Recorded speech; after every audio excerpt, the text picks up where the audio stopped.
की सबसे ऊंची चोटी पर तिरंगा भी लहराया है। ये कारनामा पहली बार दीपक ने नहीं किया है, अब से पहले भी ये लोग करते आए हैं। आज मैं माउंट एवरेस्ट को क्लाइंब करके बैठा हूँ, मेरे लिए सबसे बड़ा खुशी का दिन यही है। तो कितने कितने लोग पहुंच चुके होंगे माउंट एवरेस्ट? आई थिंक अगर हम इंडिया में 140 करोड़ में बात करें तो हजारों में गिनती है। बस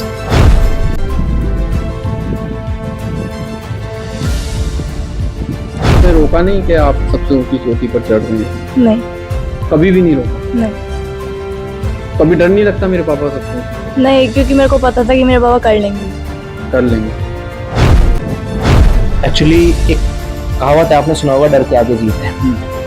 अगर हम डरेंगे तो कुछ नहीं कर पाएंगे।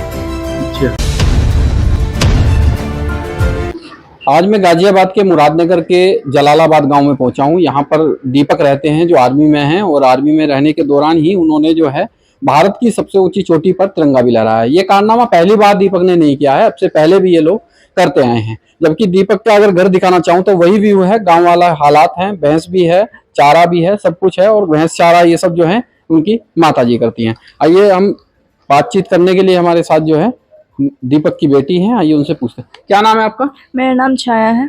छाया, कभी अपने पापा को आपने रोका नहीं कि आप सबसे ऊंची चोटी पर चढ़ रहे हैं? नहीं, कभी भी नहीं रोका? नहीं, कभी डर नहीं लगता मेरे पापा सबसे ऊंची चोटी? नहीं, क्योंकि मेरे को पता था कि मेरे बाबा कर लेंगे। कर लेंगे। कभी तो डर लगा होगा? नहीं। आप क्या करते हैं? मैं भी 9th क्लास में, मैं भी स्टडी कर रही हूँ। करना क्या चाहते हैं? मैं एथलीट बनना चाहती हूँ। किसने दी ये सलाह? ये पापा ने दी है। तो पापा ने आपके पीछे मेहनत करी है कभी, हाँ, या कर रहे हैं अभी? अभी कर रहे हैं। तो आपको क्या लगता है कि नंबर आएगा? हाँ। हैं? तो पापा से कभी बात होती है घर में बैठ करके, पापा ये इतने ऊंचे ऊंचे पहाड़ों पर आप चढ़ते हो, अच्छी नौकरी है, ठीक ठाक आपकी सैलरी आ रही है, अपने सैलरी लो और आगे मत बढ़ो? हाँ की है। फिर क्या कहते हैं? पापा बोलते हैं कि कोई बात नहीं, देखते हैं, तुम्हें भी बहुत बड़ा बनाना है अभी मेरी तरह, तो चलने देते हैं। चलने देते हैं। तो ऊंचाइयों से कभी आपको भी डर लगता है? नहीं। कभी भी नहीं लगता? क्यों? क्योंकि जब मेरे पापा इतने ऊंचे चढ़ सकते तो मैं भी कर सकती हूँ। चलिए, बहुत अच्छी बात है। अब दीपक की माताजी भी हैं हमारे साथ। माताजी, क्या नाम है आपका? अनीता। अच्छा माताजी, ये बताइए, आपके बेटे ने भारत की सबसे ऊंची चोटी पर जो तिरंगा लहराया है, कैसा लगता है आपको? भैया अच्छा लगा है मुझे तो। कब से अच्छा लगने लगा? पर यूँ अच्छा लगा, थोड़ा डर भी लगा है कि भाई, थोड़ा वो भी लगा है। अब देखो सारा परिवार इसी के पीछे है।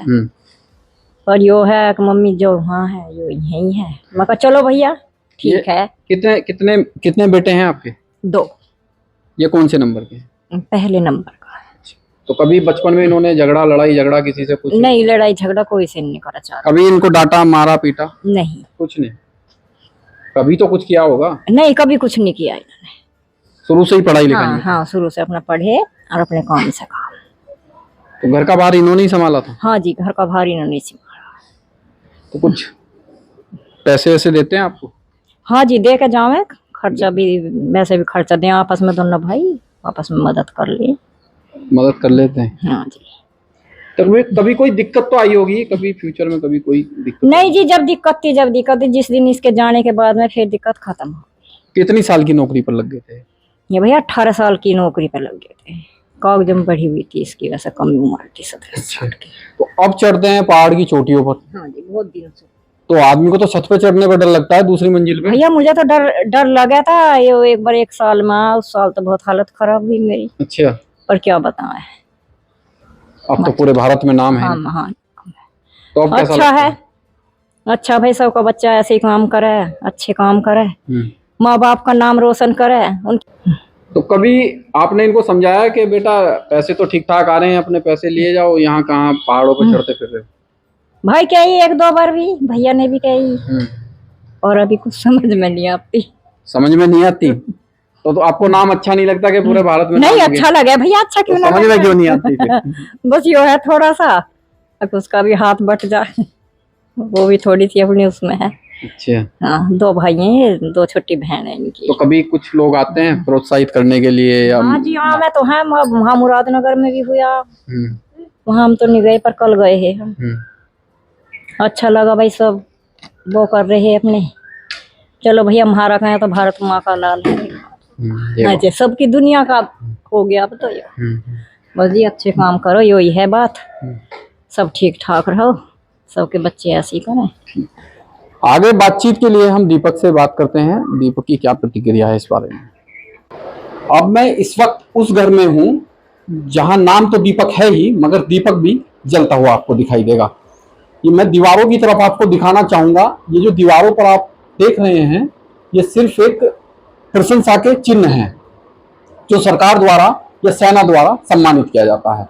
इधर आप आएंगे तो इधर देखेंगे कि रक्षा मंत्री से लेके और जनरल तक दीपक को जो है बधाइयां दे रहे हैं और उनको आगे बढ़ने का प्रोत्साहन कर रहे हैं। यहाँ आप देखेंगे इस तस्वीर में तो ये चोटी पर पहुंच चुके हैं और यहाँ पर तिरंगा लहरा रहे हैं।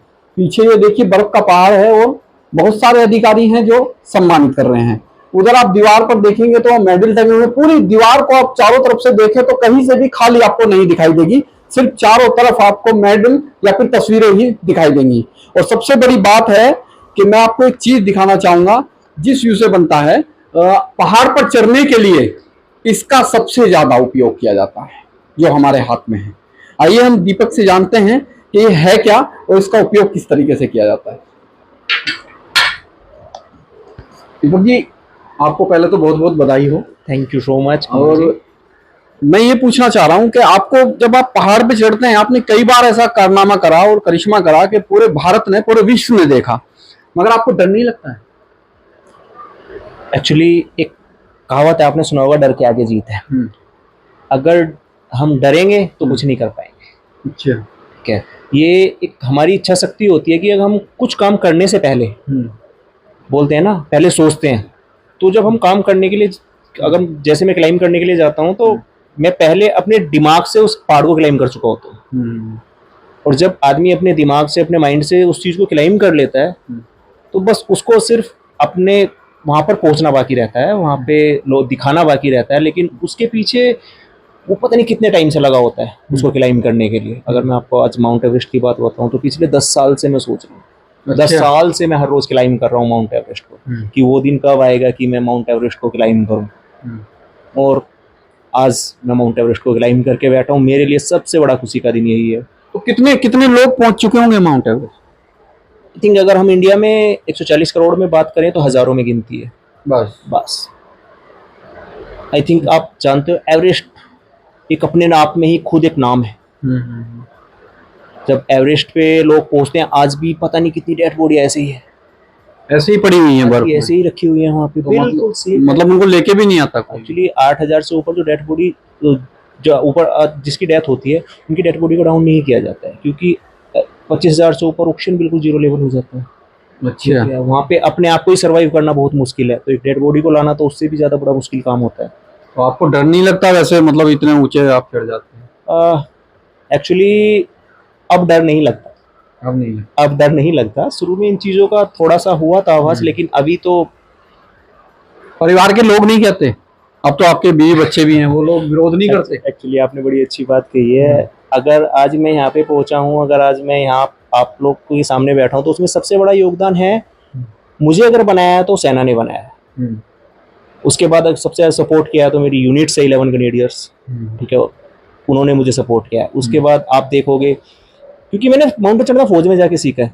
आप यहाँ पे तो कोई पहाड़ है नहीं, हमने देखा भी नहीं है, ठीक है। और उसके बाद अगर सबसे बड़ा कोई सपोर्ट है तो फैमिली का सपोर्ट है, क्योंकि बिना फैमिली के सपोर्ट के आप यहाँ तक नहीं पहुँच सकते। फैमिली में सबसे ज्यादा सपोर्ट आपको किसका मिला?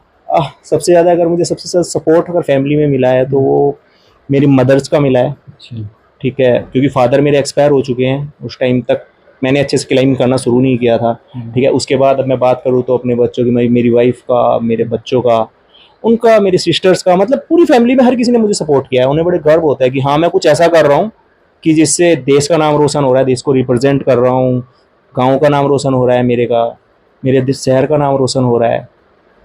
तो सब लोगों ने बहुत सपोर्ट किया। अच्छा, एक चीज बताइए, इसका उपयोग सबसे ज्यादा देखा गया है पहाड़ों पर चढ़ने के लिए किया जाता है, ये है क्या? इसका नाम है आइस एक्स। अच्छा, पहाड़ की कुल्हाड़ी। अच्छा, ठीक है। जैसे कि आप देखते हो कि हमें अगर आप किसी प्लेन सरफेस पे चलना है, आप आराम से चल सकते हो, कोई इशू नहीं है। लेकिन अगर आपको किसी स्टिप क्लाइंब करना है, आपको 60 डिग्री से ऊपर क्लाइंब करना है, ठीक है, या आपको 75 80 90 डिग्री तक भी, 90 डिग्री से वो भी क्लाइम होता है। तो इसमें उसका उपयोग किया जाता है। जैसे कि ये आप देख लो टीथ, ये टीथ है, लेकिन इसका एक टीथ अगर हार्ड स्नो में जाता है तो 150 kg वजन लेता है। अच्छा, ठीक है, इसी हिसाब से आप काउंट कर सकते हो आगे आगे कि कितने टीथ है इसमें और कितना काउंट्स लेते हैं। इसको बोलते हैं हम स्नो शावल। ठीक है, अब हम पहाड़ में जा रहे हैं, ऊपर रह रहे हैं, तो हमें टेंट्स भी लगाने हैं, आइस को साफ भी करना है। अब आप जब ऊपर जाते हो माइनस टेम्परेचर, माइनस फ्रीजिंग होता है। ठीक है, तो हमें ग्लव्स पहन के काम करना होता है, कहीं से बर्फ़ खोदनी है, कई बार हमें बर्फ़ को खोद के पानी बनाना होता है, तो इसमें हम स्नो शावर, इसको हम बोलते हैं स्नो शावर, तो वहाँ पे हम इसका यूज़ करते हैं। अच्छा, माइनस डिग्री आप टेम्परेचर ऊपर बता रहे हैं, ऑक्सीजन की मात्रा तो बिल्कुल खत्म ही समझो। यस, तो फिर मतलब सांस कहाँ से लेते हैं? एक्चुअली मैं आपको यही बताता हूँ, बड़ा अच्छा क्वेश्चन है आपका, कि जब आप 8000 से ऊपर क्रॉस करते हैं, मैंने 25,000 से ऊपर जब आप निकलते हैं, फिट से ऊपर जाते हैं, तो वो डेथ जोन होता है। अच्छा, उसको डेथ जोन बोलते हैं। वहाँ कभी भी किसी के साथ कुछ भी हो सकता है। अच्छा, ठीक है, हमने अपनी आंखों से देखा है कि बोडिया ऐसे एक रोप के ऊपर एंकर है। ठीक है, ऐसे लगता है कि वो देख रही हैं, हाँ, वो लटकी हुई है, लटकी हुई हैं, बिल्कुल सेफ है। और कई जगह ऐसी है कि डेड बॉडी के ऊपर से गुजरना पड़ रहा है पैर रख के। ठीक है, तो ऐसे ऐसे माहौल हमने देखे हैं वहाँ पे, तो डेथ जोन है उसमें, मतलब हम भी सेफ नहीं है, किसी के साथ कुछ भी हो सकता है, तो उसको क्रॉस करना बड़ा मुश्किल होता है। तो उस टाइम पे हम यूज़ करते हैं ऑक्सीजन सिलेंडर। अच्छा, ठीक है, उस टाइम में हमें ऑक्सीजन सिलेंडर दिए जाते हैं। और ऑक्सीजन सिलेंडर लेने का मतलब ये नहीं है कि आप उसको लेके, ऑक्सीजन सिलेंडर के टाइम पीरियड है कि आपको ऑक्सीजन सिलेंडर लगाया तो ये 2 घंटे चलेगा, 2 घंटे में आपको वहाँ पर पहुँचना है और पहुँच के फिर वापस भी आना है।